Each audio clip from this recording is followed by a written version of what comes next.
Halo, assalamualaikum warahmatullahi wabarakatuh. Kembali lagi bersama saya di channel Dulkemin. Di video kali ini saya akan menunjukkan bonsai-bonsai yang telah berpartisipasi di acara pameran bonsai lokal dan belajar bersama juri nasional yang diselenggarakan Remen Bonsai dalam acara Remen Bonsai on Stage 1.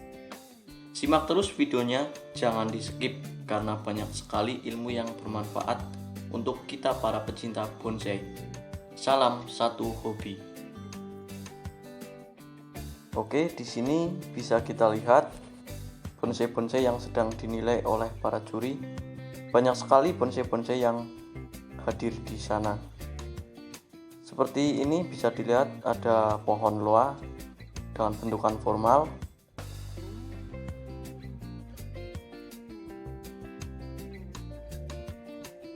Dan di sini ada pohon serut, meliuk,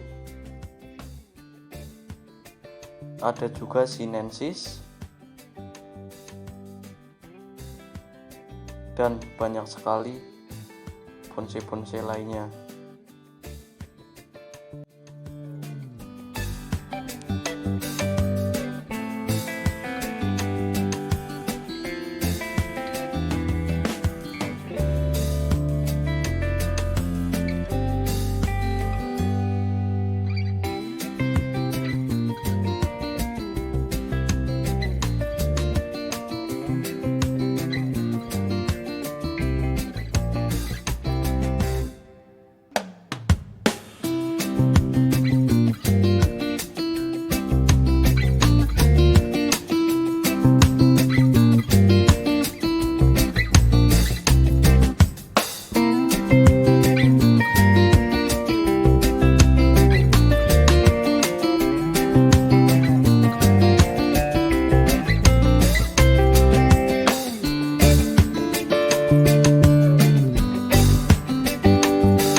Punya tujuan apa kita mau bermain bonsai itu, tentunya harus nanti kita bisa membuktikan, terutama kepada keluarga itu harus bisa membuktikan itu. Nanti insya Allah akan menambah perekonomian jenengan karena bonsai-bonsai jenengan menarik sehingga orang tertarik ingin membeli.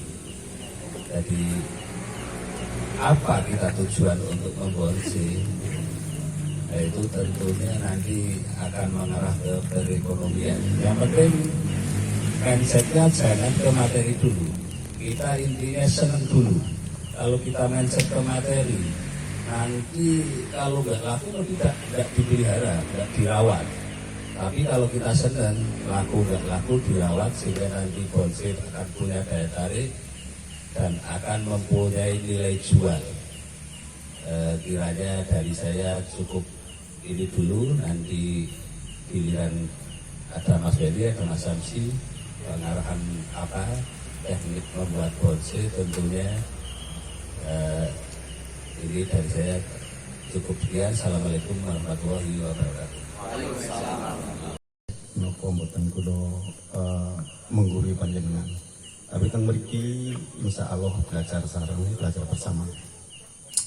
Menjauh tentang masalah bonsai, menurut kula ini sangat leres atau memang betul sekali menggarisbawahi bahwa penantikan Mas Mula tadi ujung-ujungnya nanti akan bisa mendorong atau mendatangkan finansial. Demikian. Ya, saya setuju sekali bahwa cintailah dulu tanaman menurut saya. Setelah cinta tanaman, otomatis perawatan akan dengan sangat hati-hati atau supaya bonsai itu bisa jadi. Kalau finansial dulu, nanti sebelum bonsai laku setahun 2 tahun, nanti bonsai akan terbengkalai, finansial nggak sampai. tapi cintai dulu tanaman, nanti akan sampai kepada finansial.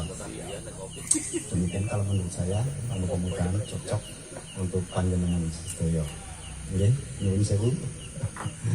Ya, hanya sekitar itu celoteh dari saya, nanti mungkin dari teman-teman yang lain juga ada masukan juga, ada teknik-teknik yang lain. Demikian monggo kita kembalikan kepada Prambawa Adicara dengan segala sesuatu mungkin dari Bapak Ketua. Monggo. Ya, terima kasih Pak Samsi. Untuk selanjutnya masih terkait dengan yang tadi, biar kita di dalam berbonsai ini bahasa wong tuane lebih jenak, lebih tekun, lebih terus termotivasi, bukan angin-anginan. Hari ini senang, besok bosen, bonsainya dikendang-kendang gitu ya. Nah, biar untuk menjaga tempo itu mungkin dari Pak Weni ada masukan untuk teman-teman yang ada di Banjarnegara. Monggo Pak Weni. Terima kasih. Assalamualaikum warahmatullahi wabarakatuh. Mohon maaf saya nggak bisa basa-basi. Saya langsung aja ke pokok permasalahannya. Kenapa sih selama ini kita itu berboncengan kadang-kadang bahasanya gerdak-geruduk atau hanya ikut tren, terus ujung-ujungnya kita kecewa. Karena yang pertama kita nggak kenal maka tak sayang. Kita harus kenal dulu tanaman itu bagaimana. Terus yang kedua, ukur kemampuan kita. Jangan terbius pakai kuat atau apa. Jangan ukur kemampuan kita. Itu kita mulai kita belajar manajerial atau memilih diri kita ya. Artinya kalau kita kemampuannya beli bahan 100 ribu, yuk beli 100. Jangan kita memaksakan dia harus 500 karena gengsi dengan teman kanan kiri. Kan kenyataannya kan selama ini seperti itu. Nah, yang kedua, yang ketiga, kita harus punya pengetahuan. Tanpa pengetahuan, Anda tidak akan bisa melakukan apapun walaupun punya modal banyak atau tanpa modal. Saya ini tergolong orang yang modal dengkul, tapi saya punya keinginan untuk belajar. Jadi saya dengarkan teman-teman di sini, kalau kita mau belajar bonsai, teman-teman yang pertama harus kenal ukur kemampuan kita. Jangan biasakan kita melihat ke atas, usahakan kita melihat lurus, dan jangan pernah kita melihat ke bawah, karena itu hanya mengkerdilkan diri kita. Ya, kalau kita melihat ke atas, belakang terus lonjak. Bahasanya orang Jawa kalau enggak, lurus saja lah sesuai kemampuan kita. Gimana caranya? Kalau kita mulai kenal spesies, mulai kenal cara ngerawatnya bagaimana, serut itu perlakuannya bagaimana, dan mulai dari hal-hal yang kecil, misalkan dari bibit atau belajar nyangkok, budidaya. Nah ini kita mulai mengarah ke ekonomi kreatif. Kalau teman-teman melakukan itu dengan baik, pertama Anda belajar nanam subur, apapun bentuknya, apapun jenisnya. Pilih yang sekiranya mampu beradaptasi di tempat teman-teman tinggal. Teman-teman di Banjarnegara terus mau merawat santeki, kayaknya pasti mabuk ya, kelabakan misalnya. Karena di sini termasuk daerah tinggi ya, daerah tinggi. Dan kalau kita bicara santeki, dia butuh matahari yang cukup, angin yang cukup, terus dengan kebersihan di media tanamnya itu harus bersih. Asumsinya jangan sampai muncul jamur, karena di habitat aslinya di pinggir pantai. Kalau teman-teman pernah ke pantai lihat tanaman tumbuh sampai di pinggir pantai di batuan, perhatikan mana ada batangnya yang pakai jamuran. Ada. Itu berarti santeki itu karakternya dia nggak mau kotor katanya. Dia maunya bersih. Kalau teman-teman sanggup menjaga kebersihan santeki itu di daerah dingin, saya yakin pasti tumbuh dengan maksimal. Tentunya dengan komposisi media yang agak sedikit kering, karena habitatnya memang kan kering. Gimana kita membuat media yang sifatnya tidak terlalu lembab dan tidak terlalu kering untuk daerah dingin untuk perlakuan santeki. Contoh kasus. walaupun sampai dengan mulai dari biji, menyesuaikan dengan kemampuan kantong, mulai dari bibit agar dengan kenal dulu. Begitu kenal, jadi tahu karakternya, mulai deh kita berani bermain harga lebih tinggi lagi. Itu otomatis, karena jenengan tahu. Jangan melakukan sesuatu sampai keluar kulit yang jenengan tidak tahu. Itu kuncinya yang bermain konsep. Jadi yang biar kita nggak ngaku dan intinya jenengan cari referensi dulu informasi tentang spesies atau jenis tanaman yang kira-kira jenengan mau. Tentukan berusaha kenal dulu, gali informasinya, gimana perlakuannya, itu gali, sharing dulu. Begitu tahu, nanti mulai kita melakukan. Nah, kalau dengan cara-cara seperti ini dengan melakukan dan intensif, saya yakin katanya orang-orang dulu siapa yang menanam pasti memetik hasil. Kita mulai dari biji, tangkap dan sebagainya, pasti kalau dengan serius dengan biaya ini akan menuai hasil. Contoh saya dulu juga seperti itu. Saya mau bermain bonsai, melihat punya pameran, kapan ya punya bonsai itu. Mau beli,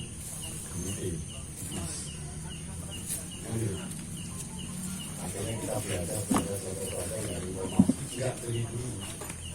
Saya waktu pertama kali itu saya mau beranikan diri beli bahan bonsai.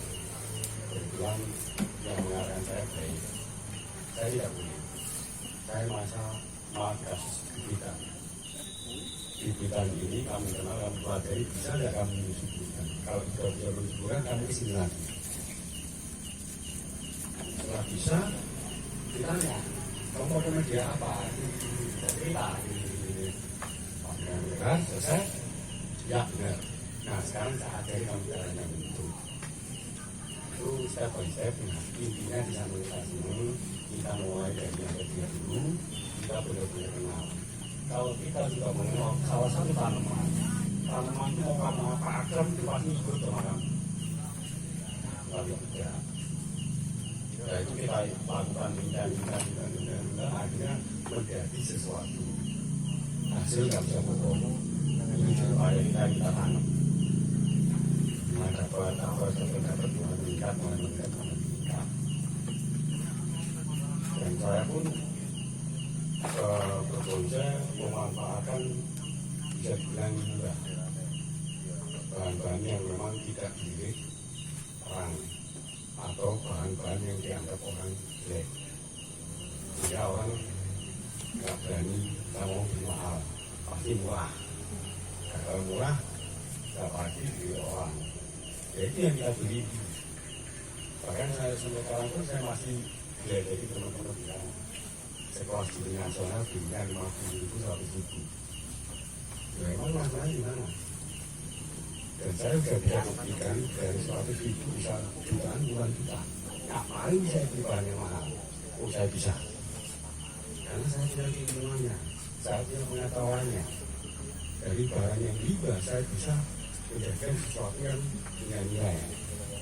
Tidak mampu membaca apa yang ada di pikiran manusia, apa yang mau ditonton, mau tebak-tebakan, kan tidak bisa. Kita sama pengetahuan dan kemampuan. Terus saya kan, ya teman-teman nggak terjebak. Kalau teman-teman udah mulai memfigurkan, mulai idealis, ya itulah sumber permasalahan. Pasti jenengan akan saling menunjukkan dalam hubungan sini. Padahal jenengan sendiri tidak dapat keilmuannya. Cuma sibuk membanggakan dan memfigurkan. Anda nggak dapat apa, dapatnya bertengkar sama teman. Akhirnya terjadi gap. Kan kenyataannya seperti itu. Ini pertentangan dengan pernah berbicara. Semua sumber ilmuwan entah itu buku, apalah kita mulai belajar menghargai satu sama lain agar ilmu itu mau mendekat dengan kita. Tanpa seperti itu saya yakin ilmu itu nggak akan mendekat kita. Yang dikatakan ilmu itu mencari wadah ke tempatnya itu ya seperti itu. Selama kita bisa menjaga silaturahmi, kita baik, dan kita sama siapapun, itu pasti netral ikut. Nggak tahu ketemu Mas Samsi terus ada itu makan atau di itulah. Ya sementara saya pernah begitulah. Sementara itu dulu. Oke, terima kasih Pak Weni dan Pak Samsi dan Mbak Muna. Ada poin penting dari obrolan di session pertama kita ini ya, bahwa bermula dari hobi, kemudian mempunyai nilai ekonomi, kemudian ada tadi yang dari modal dengkul kemudian bisa menjadi sesuatu yang bukan bernilai dengkul. Yang ini kayaknya pas banget untuk teman-teman di sini, Pak Weni, karena di sini teman-teman kebanyakan juga modal dengkul, tapi kepengen punya. Kalau transaksi terakhir itu saya laku 300 dari stekan itu, tapi kan nggak modal. Jadi kita isen-isen setek hidup laku 100, 200, nanti kalau kali berapa kata Mas Hadil kan jadi banyak. Kalau nggak laku makin tambah besar. Kalau kita olah dengan bentuk-bentuk yang menarik nanti akan punya nilai jual yang bagus. Karena kita nge-ground bonsai itu nggak harus kita langsung jadikan terus dijual. Kalau kita programnya menarik, orang lihat gerakannya pohon aja sudah gila, sudah mau transaksi terus. Jadi saya dari stek sampai ground jadi itu pernah jual 25 juta dalam waktu 4 tahun setengah. Itu seperti itu ceritanya. Mohon memang ini kita bonsai itu bukan hobi yang mahal harus mengeluarkan duit banyak. Kata Mas Weni tadi, kita nyampah aja, kita diolah, mempunyai nilai seni, itu jadi rupiah yang tinggi. Itu memang betul, itu nyata, bukan omong kosong. Jadi kita nyampah, dibikin bagus. Makanya apalah artinya kalau kita sampah aja dibikin bagus kalau hati kita nggak bagus. Jadi kita bersihkan hati, fokus membuat bikin bonsai yang bagus, insya Allah nanti akan bisa. Untuk itu marilah teman-teman di Banjar ini setelah sharing-sharing sama rekan-rekan bonsai itu dicoba, jangan takut salah. Karena dengan mencoba itu tahu kesalahan. Nanti setelah kita tahu salah, otomatis kita tahu benarnya. Bayangkan aja Mas Adil mau ke Parakan, keliru jalan, pasti langsung tanya orang lain, ke Parakan arahnya mana, nanti jadi tahu benarnya loh Mas Adil. Itu karena mencoba. Kalau kita nggak mencoba, timbulnya penasaran. Oke, saya kira sekian dulu. Itulah transaksi terakhir saya, laku 300.000. Dan tertinggi 25 juta. Kayaknya ada yang lebih tinggi lagi kayaknya. Pak Arifin mau ngasih bocoran, Pak Arifin? Enggak, itu rahasia mata. Nah, Iya teman-teman. Kita mulai dari hal yang kecil aja ya. Contoh kasus seperti sakura, ini juga banyak. Sakura itu tanaman tebu yang mudah tumbuh. Awal-awal itu udangnya sakura di Cilacap, akhirnya berkembang di Blitar, Tulungagung itu berdiri luar biasa. Kita nggak usah bikin bentuk pohonnya. Tancepannya sakura aja di polybagnya laku 5 ribuan sampai 10 ribu. Kalau teman-teman satu hari nancepin minimal 10, itu kerjaannya ini kan berarti ringan ini kalau sedang ya ringan. kita semua punya tempat nasi bekasnya orang hajatan itu ya. Itu aja kita kasih tanah, kita kasih pasir, potong-potong nancepin 10. Setiap hari 10 kali 3 bulan berapa? Waktu nggak setiap nancep itu 1 jam, nggak ada kan, sambil jalan yang kiranya. Nah, terus teman-teman pindah di polybag kecil aja, satu politik udah laku 5.000. Kalau teman-teman mau kan intent seperti itu, ya teman-teman akan jadi kawan. Nah dari hasil itu, jadinya akan bisa beli bahan favorit sampean kan gitu. Yang kayak dolar itu bakal tercapai. Apalagi kita nanam per 100, besok lagi 100, dari per 100 kita pilih 10 yang pertumbuhannya paling bagus, kita tepuk sesuai selera kita. Tepuk aja gede, simpan 10, yang 90 lepas jual. Simpan 10 yang udah tekuan, yang tekuan lama-lama yang tekuan itu gede, nilainya masa 5.000 lagi. Jadi naik ya, nggak tahu 15 ribu, nggak tahu 20 ribu. Dan selalu seperti itu, lakukan seperti itu. Lama-lama jadi kan nggak tertarik di konsep, nggak tertarik untuk banyak hasil, ngapain di konsep, capek-capek.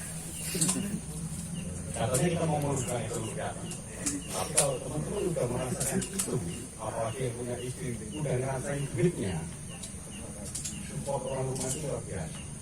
Kita dari semangat.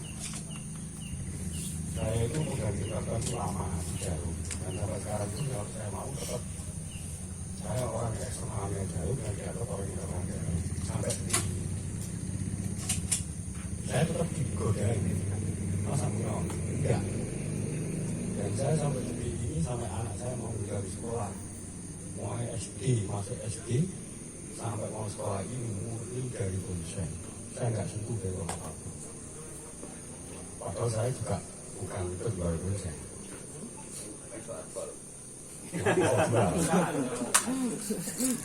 Pengedar. Dan saya nggak pernah jual ini nggak.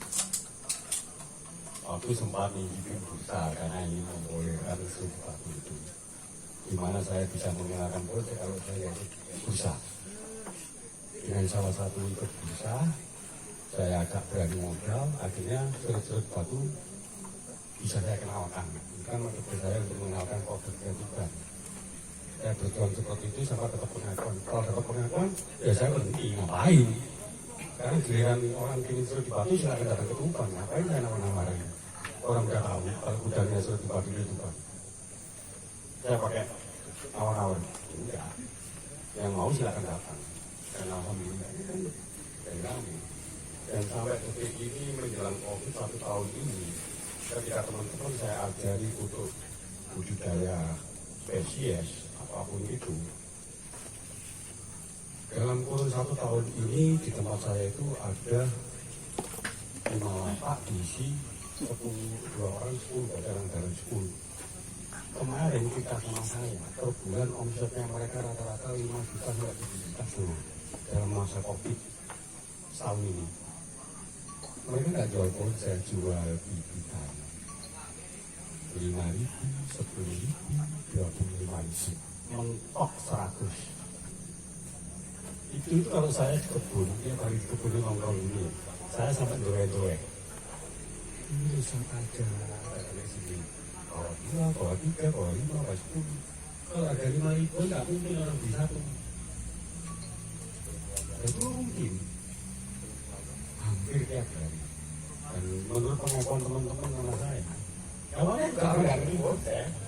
Saya ngumpul lalu punya teman rame-rame di sini, ada di tempat 25, 50, 10.000, 15.000. Mulai kalau apa? Sudah lama. Terus bukan satu orang itu. Terus sekarang lagi rame-ramenya saya disebut di Vietnam, Thailand. Tempat saya udah ada brokernya, udah apa? Udah kalau 100 ribuan semua sini ringkes. Karena dia punya akses luar. Dan kita udah mulai cetak mana yang mengambil dia ujung tombaknya pengacara mana. Kita udah mulai ini. Jadi kita produksi aja. Yang jual urusan dia. Jangan milih urusan yang jual. Dia tinggal pindah aja untuk 50.000. Jangan milih kemampuannya dia. Kita nanam aja 100.000 udah syukur itu. Terus angkot itu. Nah teman-teman kemarin saya perhatikan mereka mulai berani beli induan dengan harga 1,5 juta, 3 juta berani. Kita berhitung 3 juta, tak hitung kangkok kena berapa? 20 cangkok bisa ini. Oke, siap 3 juta. Turun 1 cangkok kan 100 ribu. Kali 20 berapa? 2 juta. Oh, masih belum PIP. Lalu udah punya iurannya. Dan sekarang teman-teman, kalau ukuran sekeliling-keliling ini dibeli, udah nggak mau.